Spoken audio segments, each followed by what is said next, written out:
तो दोस्तों science series में आपका स्वागत है। आपको पता है कि भाई एग्जाम काफ़ी नज़दीक है, जैसे एनटीपीसी हो गया, बीपीएससी हो गया, तो इसमें साइंस का टॉपिक मैं लेकर आ रहा हूँ फुल कॉन्सेप्ट के साथ। और आपको पता है पोषक तत्व का वीडियो पहले ही आ चुका है और पाचन तंत्र का वीडियो आ चुका है, और आज हम लोग बात करने वाले हैं ग्रंथि का। और ऐसे ही लाइन से आपका पूरा का पूरा बायो, फिजिक्स और केमिस्ट्री हो जाएगा। तो चलिए फिर आज पढ़ते हैं ग्रंथियाँ। तो इसमें दो तीन तरह के ग्रंथि होते हैं, बहिःस्रावी और अंतःस्रावी। बहिःस्रावी हम लोगों ने पाचन तंत्र में पढ़ लिया है। आज हम लोग मेन पढ़ने वाले हैं अंतःस्रावी ग्रंथि।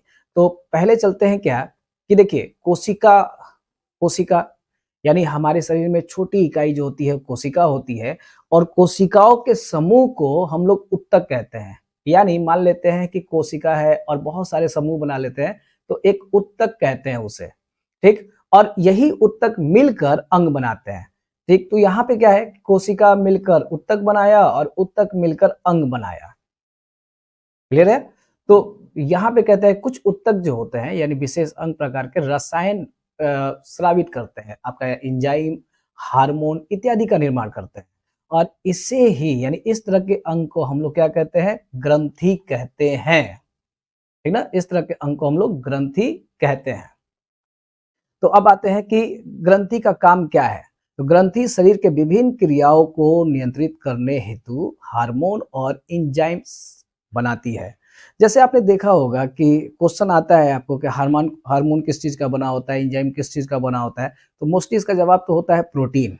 लेकिन दोनों का काम क्या है, जैसे मान लेते हैं कि ये उत्प्रेरक के रूप में काम करते हैं। जैसे कोई आदमी एकदम शांत बैठा हुआ है और कोई बोलता है अरे भाई काम करो एग्जाम निकलेगा, या पढ़ो एग्जाम निकलेगा, तो वो आदमी क्या है जो बोल रहा है, वो उत्प्रेरक है। काम तो आप ही को करना है, लेकिन ये आपको क्या कर रहा है, उत्साह दिला रहा है। तो इस तरह का ये काम करता है। चलिए आगे देखते हैं। देखिए यहाँ पे ग्रंथि तीन तरह के होते हैं, एक बहिःस्रावी, एक अंतःस्रावी और एक मिश्रित ग्रंथि। यहाँ पे क्या कहता है कि जो बहिःस्रावी ग्रंथि होती है ये नलिका युक्त होती है, यानी इसमें नली पाया जाता है, और इससे जो पदार्थ निकलता है उससे हम लोग एंजाइम कहते हैं। और अंतःस्रावी ग्रंथि किसे कहते हैं, ये नलिका विहीन होती है।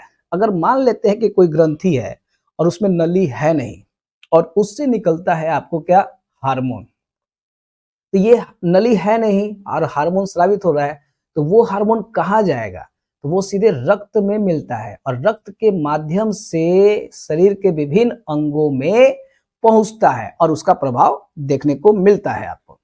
मिश्रित ग्रंथि क्या हो गया, तो मिश्रित ग्रंथि वही जो एंजाइम भी स्रावित करे और हार्मोन भी स्रावित करे, तो दोनों जो स्रावित करता है उसे मिश्रित ग्रंथि कहते हैं। और इसका सबसे बड़ा उदाहरण है आपको अग्न्याशय, आपने सुना होगा, और इससे पहले भी हम लोग ने क्लास किया हुआ था पाचन तंत्र में, तो उसमें अग्न्याशय था। अगला है हार्मोन। तो हार्मोन एक प्रकार का क्या है, रसायन है, और ये विभिन्न ग्रंथियों द्वारा रक्त में स्रावित होता है। हमने बता ही दिया था, रक्त में मिल जाता है, और रक्त के प्रभाव में यह रसायन शरीर के विभिन्न हिस्सों तक पहुंचता है और संदेश ले जाने का कार्य करता है। इस तरह से हम कह सकते हैं कि ये शरीर का संदेश वाहक भी इसे कह सकते हैं, ठीक।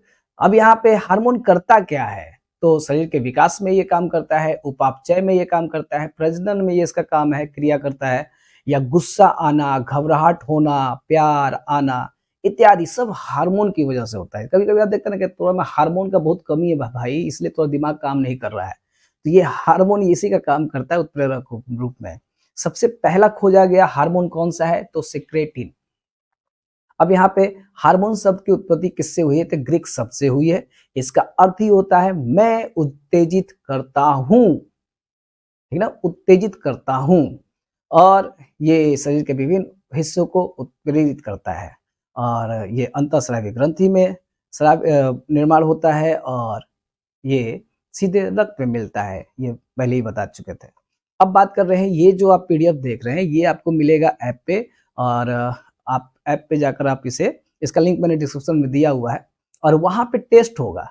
टेस्ट मतलब जो मैं यहाँ पढ़ा रहा हूँ उसका सारा क्वेश्चन आपको वहाँ पे ऑनलाइन टेस्ट लूंगा लाइव, यानी मैं खुद आऊँगा, उसमें क्वेश्चन दूंगा, पोलिंग दूंगा, और उसमें आप रैंक के हिसाब से आपको पता चलेगा कि भाई हाँ ये रैंक मेरा आया है।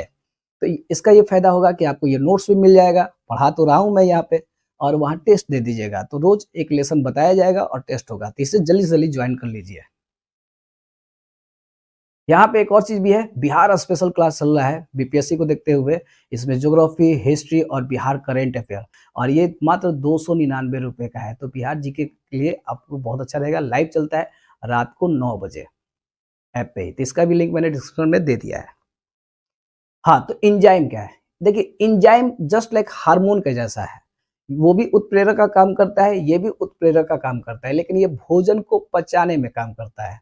जैसे मान लेते हैं हमने भोजन किया, अब कार्बोहाइड्रेट किया, विटामिन किया, प्रोटीन किया, अब उसको ग्लूकोज में यानी उसको सरल सरल अणुओं में तोड़ता है, यानी ग्लूकोज में तोड़ता है, यही इसका काम है। इस तरह से हम कह सकते हैं शरीर ईंधन के रूप में उपयोग करता है। तो ये है एंजाइम। तो एंजाइम का हमने पहले पढ़ लिया है।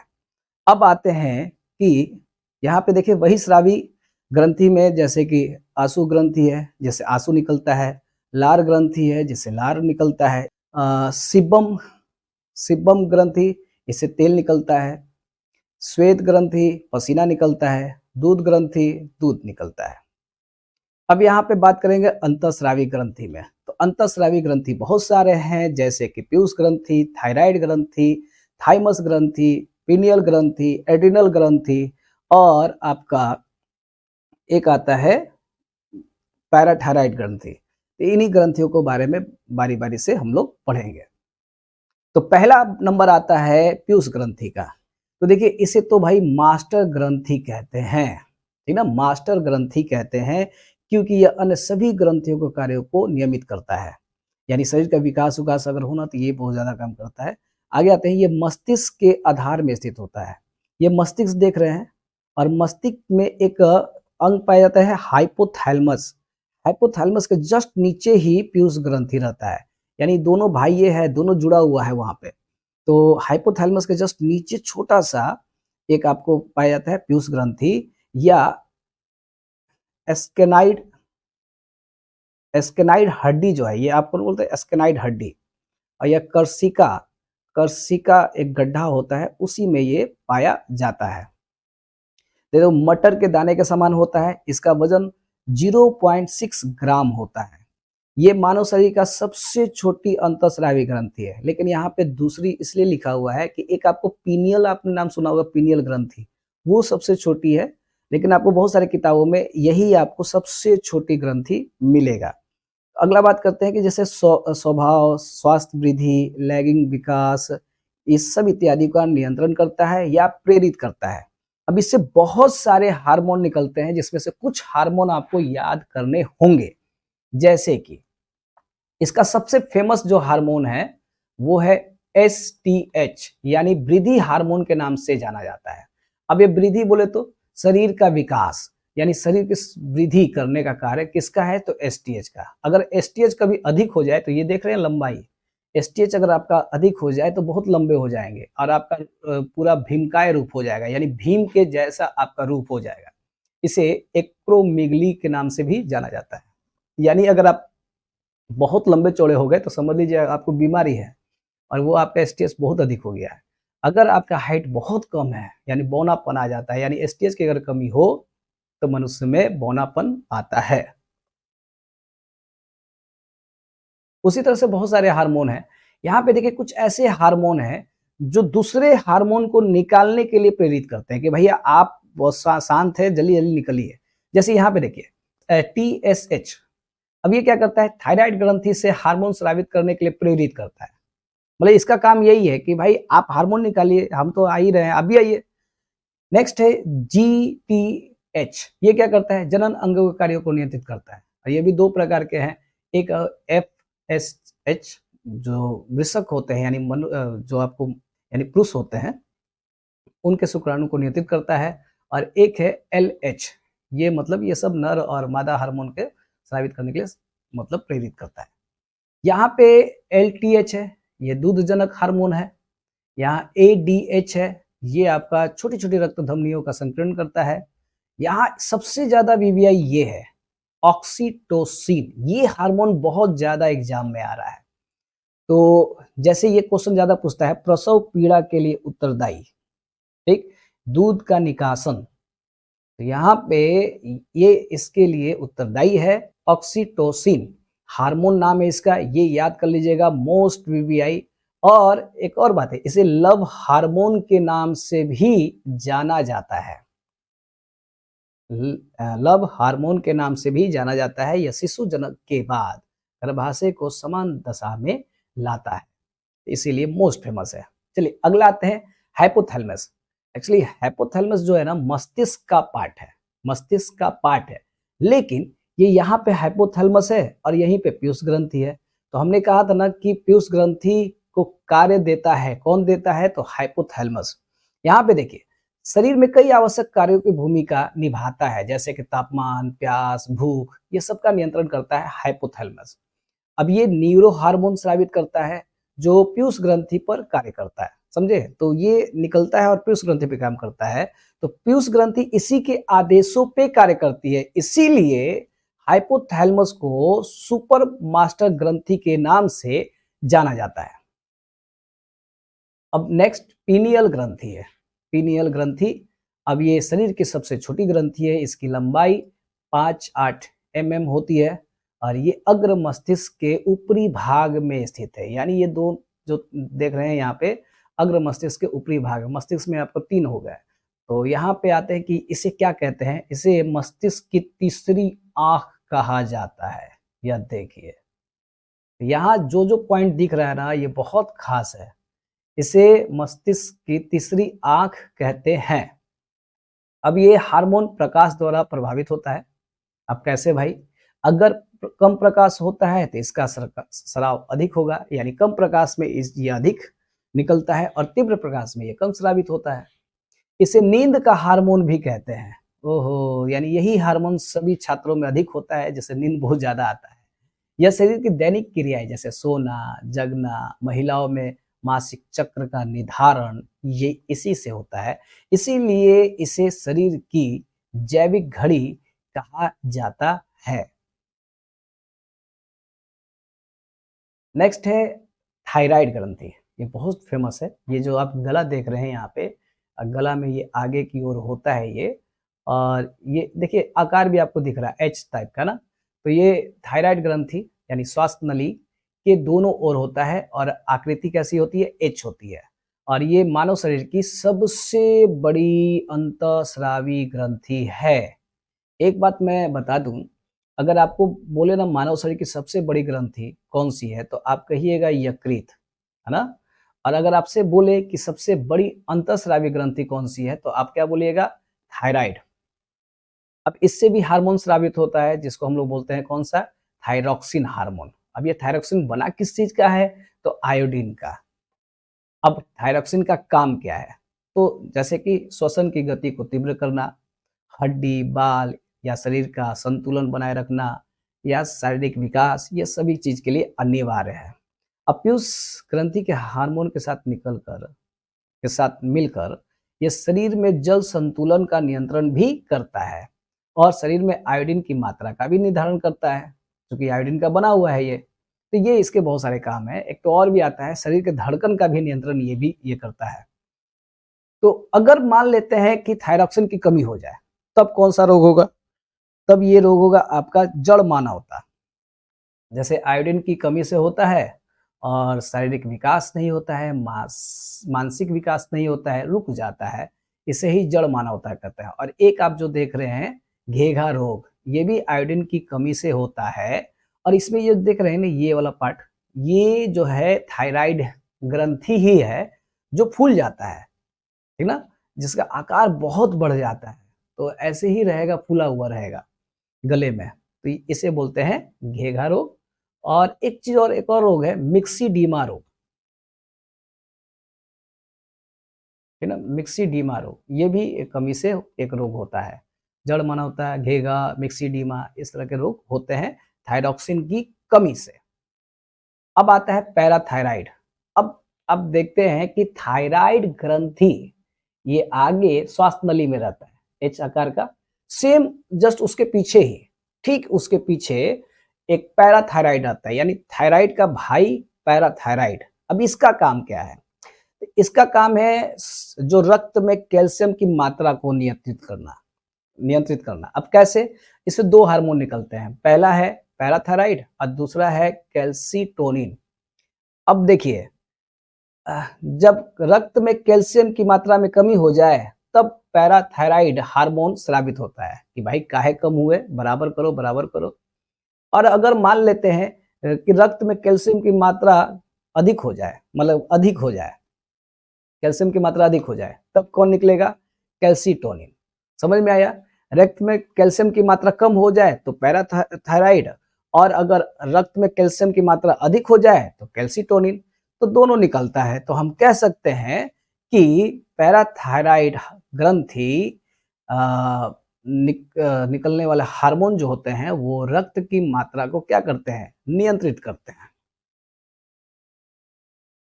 अगला है थाइमस ग्रंथि। देखिए ये बहुत ज्यादा आता है। कैसे? कि कौन ऐसा ग्रंथि है जो बुढ़ापा में लुप्त हो जाता है, बुढ़ापा में लुप्त हो जाता है, तो उसे हम लोग कहते हैं थाइमस ग्रंथि। अब ये हृदय के जस्ट रहता है, यानी हृदय के समीप, यहाँ पे फिगर में आप देख रहे हैं यहीं पे रहता है। और ये करता क्या है? तो जैसे मान लेते हैं कि आपको रोग होता है तो एंटीबॉडी चाहिए, और यानी रोग प्रतिरोधक क्षमता आपका अच्छा होना चाहिए। तो अच्छा होने के लिए इससे एक हार्मोन स्रावित होता है जिसे हम लोग बोलते हैं थाइमोसिन। अब ये थाइमोसिन हार्मोन स्रावित होता है तो ये क्या करता है? तो देखिए आपको याद होगा कि हम डब्ल्यूबीसी होता है, डब्ल्यूबीसी में एक कण पाया जाता है जिसको बोलते हैं लिम्फोसाइट। तो लिम्फोसाइट जो है वो रोगों से लड़ता है। तो लिम्फोसाइट बनाने या निर्माण करने का काम थाइमोसिन का है या थाइमस ग्रंथि का है। तो अगर मान लीजिए लिम्फोसाइट बनेगा तभी तो आपके शरीर की रक्षा होगी, अगर कम बनेगा तो शरीर की रक्षा कम होगी। और यही कारण है कि बच्चे में बहुत अधिक होता है। यहाँ पे देखिए, जब जन्म लेते हैं तो 10 से 12 ग्राम होता है, थोड़ा छोटा। युवा जब होइएगा तो 20 से 22 ग्राम रहता है। लेकिन जैसे ही आप बुजुर्ग होते हैं तो इसकी मात्रा 3 से 6 ग्राम हो जाती है, आगे जाके लुप्त हो जाती है। जब लुप्त हो जाएगा तो थाइमोसिन हार्मोन कम होगा, निकलेगा। थाइमोसिन कम निकलेगा तो लिम्फोसाइट का कम निर्माण होगा, लिम्फोसाइट कम निर्माण होगा तो ये रोगों से नहीं लड़ेगा नहीं लड़ेगा। तो देखिए यहाँ पे इसीलिए कहा जाता है थाइमस ग्रंथि को प्रतिरक्षा तंत्र का राजा कहा जाता है, राजा कहा जाता है। अब एडिनल यानी अधिविक ग्रंथि।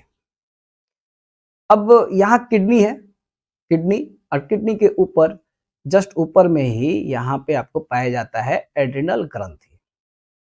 अब कभी आपको भय लगता है, क्रोध आता है, उत्तेजना होती है, संकट आता है, तो वो उस समय अधिक सक्रिय हो जाता है। तो इसे ना आपातकालीन ग्रंथि कहते हैं और बहुत सारे काम करते हैं। ऐसे आप कहते हैं कि F3 यानी फ्लाइट, फाइट और फेयर। अगर आपको डर लगे तो निकलता है और कहता है डरिए मत, डरिए मत, डरिए मत। जब आप शांत हो जाते हैं तो ये फ्लाई कर जाता है, यानी लड़ता है और उड़ जाता है। उसी तरह से आपका 4S पे भी काम करता है, यानी सेक्स, स्ट्रेस और साल्ट और एस्टेरॉयड। तो इस तरह पे भी काम करता है। तो आगे आते हैं, विस्तार से पढ़ते हैं। सबसे पहले इसे अधिविक्री को और किस किस नाम से जाना जाता है? तो अभी हमने बता दिया F3F और यहाँ पर 4S। लड़ो या उड़ो हार्मोन कहते हैं, करो या मरो हार्मोन कहते हैं, आपातकालीन हार्मोन जीवक रक्षक कहते हैं। अब यहाँ पे है कि ये ग्रंथि जो है ना दो भागों में होते हैं। एक को बोलते हैं कॉर्टेक्स जो बाहरी भाग होता है ये वाला, और एक बोलते हैं मेडुला जो भीतरी भाग होता है। ठीक, तो भीतरी वाले भाग को, यहाँ देखिए ऊपरी भाग को कॉर्टेक्स और अंदरूनी भाग को मेडुला कहते हैं। तो तो यहाँ अब थोड़ा विस्तार से देखते हैं। देखिए इससे भी, कॉर्टेक्स से भी बहुत सारे हार्मोन निकलते हैं। यहाँ पे देख रहे हैं ग्लूकोकॉर्टिकॉइड्स या मिनरलो, तो ये लिंग हार्मोन। तो जैसे कि ये जो है आपको कार्बोहाइड्रेट, प्रोटीन और वसा का उपापचय का नियंत्रण करता है। मिनरल्स जो है ये आपका लगभग जल का भी नियंत्रण करता है, इसमें ये जल हो जाएगा, जल का नियंत्रण करता है। उसके बाद अगर हम बात करें लिंग हार्मोन के बारे में, आगे पढ़ेंगे हम लोग। यहाँ पे देखिए मेडुला, सबसे ज़्यादा आपका मेडुला आता है, जैसे एड्रीनेलिन ग्रंथि हार्मोन निकलता है। अब ये क्या करता है? क्रोध, डर और मानसिक तनाव और बहुत ज़्यादा आपको भय लगे तब ये निकलता है और फिर वही लड़के फिर उड़ जाता है। इसीलिए इसी हार्मोन की वजह से लड़ो और उड़ो हार्मोन के नाम से जाना जाता है। एक उसी के जैसे एक और हार्मोन निकलता है नॉर एड्रिनेलिन। अब ये क्या करता है, उत्तेजनशील करता है और संकुचनशीलता को तेज करता है। तो इस तरह के हार्मोन निकलते हैं। बाकी उतना विस्तार से मतलब देख ही रहे हैं कि छोटी-मोटी बातें हैं, ये आप इतना ज़्यादा ये एग्ज़ाम में नहीं आता है, लेकिन मेन आपको इसको बताना था इसलिए मैंने ये फिगर आपको दिया है। अब बात करते हैं अधिवृक्क ग्रंथि से अगर कम स्रावित हो तब भी रोग होगा, अधिक स्रावित होगा तब भी रोग होगा। यहाँ देखिए, अब अगर कम स्रावित होगा तो एडिशन रोग होता है, जिसमें रुधिर दाब कम हो जाता है, जल का उत्सर्जन बढ़ जाता है और चेहरा, गर्दन, त्वचा पर जगह-जगह चकत्ते पड़ जाते हैं, यानी एडिशन रोग। और एक और रोग होता है कांस रोग। अब इसमें सोडियम और पोटेशियम की कमी हो जाती है और पेशियों में अकड़न आ जाती है, रोगी की मृत्यु हो जाती है। उसी तरह से अगर अधिक स्रावित होता है तो कुशिंग रोग होता है। ये सब जापानीज रोग का नाम दिख रहा है ना? इसमें जल और सोडियम का जमाव अधिक हो जाता है और जो पेशियाँ है शिथिल पड़ जाती है। ये से हड्डी अनियमित हो जाती है। इस तरह के रोग कुशिंग रोग में होते हैं। एक और होता है एड्रिनल विरिलिज्म। इसमें पता है स्त्रियों स्त्रियों का जो थोड़ा चेहरे पे दाढ़ी मूंछ आ जाना, ठीक है? स्त्रियों के चेहरे पर दाढ़ी मूंछ आ जाना, आवाज मोटी हो जानी, बाझपन उत्पन्न हो जाना इत्यादि ये रोग कहलाता है एड्रिनल की अधिकता की वजह से। अब है जनन ग्रंथि। जनन अंग प्रजनन क्रिया में प्रत्यक्ष रूप से शामिल होता है। पुरुष की जनन ग्रंथि को वृषक और मादा की जनन ग्रंथि को अंडाशय कहा जाता है। तो यहाँ पे देखिए जो वृषक से जो हार्मोन निकलता है उसको बोलते हैं टेस्टोस्टेरोन और जो अंडाशय से निकलता है उसको बोलते हैं एस्ट्रोजन या प्रोजेस्टेरोन या रिलैक्सिन। यहाँ ये 3 हार्मोन है और पता है क्या है, दे देता है कि बताइए इनमें से कौन-सा मादा हार्मोन नहीं है। ये 3 नाम दे देगा और एगो नमवा ई दे देगा। तो बस आपको मिलाना होता है। अब यहाँ पे थोड़ा देख लेते हैं। टेस्टोस्टेरोन ये मेल हार्मोन है और यौवन और विकास के लिए कामदायक मतलब ज़िम्मेदार है और मतलब वही है मतलब दाढ़ी मुँछाना, आवाज़ भारी होना, सीने का ज़्यादा चौड़ा होना, यही सब। और एस्ट्रोन भी आपका वही है, मतलब एक तरह से मासिक चक्र को नियंत्रित करना, आवाज़ का पतला होना, ग्रंथियों का विकास करना, यही सब है। लेकिन यहाँ पे है जो ये प्रोजेस्टेरोन, ये प्रेगनेंसी के दौरान अहम भूमिका निभाता है। शरीर की महत्वपूर्ण कार्यों को उत्तेजित करने में बढ़ाव देता है और इसे कंसीव करने और प्रेगनेंसी के लिए शरीर तैयार करने में सहायक होता है। लेकिन उससे ज़्यादा ये आता है रिलैक्सिन हार्मोन। अब ये क्या करता है, बच्चे जब जन्म लेते हैं ना तो उसका जो गर्भाशय होता है तो वो फैलाता है जिससे बच्चा आसानी से जन्म ले सके। तो रिलैक्सिन हार्मोन, ये 3 हार्मोन आपको होते हैं मादा में। यहाँ पे आप बात करते हैं, यह ग्रंथि मिश्रित ग्रंथि होती है जो अंतःस्रावी और बहिःस्रावी दोनों होता है। कौन सा हो जाएगा? अग्न्याशय। अब ये दूसरी सबसे बड़ी ग्रंथि है। अच्छा, आपको तो मैंने ये वो बताया हुआ है कि एंजाइम वाला, पहले वो पाचन तंत्र में हमने बता दिया है। तो जो हार्मोन निकलता है ना वो लैंगर-हैंस की दीपिका एक समूह पाया जाता है। उसी में ना अल्फा, बीटा, गामा कोशिका पाया जाता है। अल्फा, बीटा, गामा कोशिका। अब यहाँ पे क्या है ना कि अल्फा से ग्लूकान नामक तत्व निकलते हैं, ग्लूकोज के लेवल को बढ़ाता है। ये वैसे रखिए। लेकिन जो सबसे ज़्यादा एग्जाम में आता है ये वाला बीटा कोशिका। बीटा कोशिका से ना इंसुलिन नामक हार्मोन स्रावित होता है जो ग्लूकोज को कम करता है। जैसे मान लेते हैं कि आप खाना खाते हैं और आपके शरीर में ग्लूकोज है और ग्लूकोज को ऊर्जा में कन्वर्ट कीजिएगा तभी तो आपके शरीर से ग्लूकोज कम होगा। फिर आप खाइएगा, फिर ग्लूकोज बनेगा, फिर ऊर्जा में कन्वर्ट होगा। लेकिन अगर मान लीजिए ऊर्जा में कन्वर्ट ही ना हो और ये कन्वर्ट करता है इंसुलिन, तो अगर इंसुलिन ही कम हो और ये ग्लूकोज ऊर्जा में चेंज ना हो तो आपके शरीर में ग्लूकोज बढ़ जाएगा। जिसकी वजह से डायबिटीज रोग होता है। तो ये बहुत महत्वपूर्ण है, ये मतलब शरीर के लिए, और बहुत लोग परेशान होते हैं डायबिटीज से ही। तो ग्लूकोज को कम करता है, यह एक प्रकार का प्रोटीन है, 51 अमीनो अम्ल से मिलकर बना होता है। इसकी खोज बेंटिक पेंटिक ने की थी, है ना।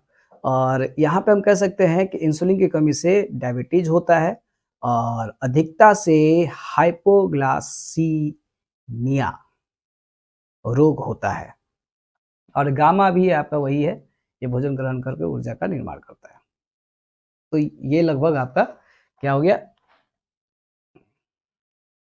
पूरा का पूरा ग्रंथ ही।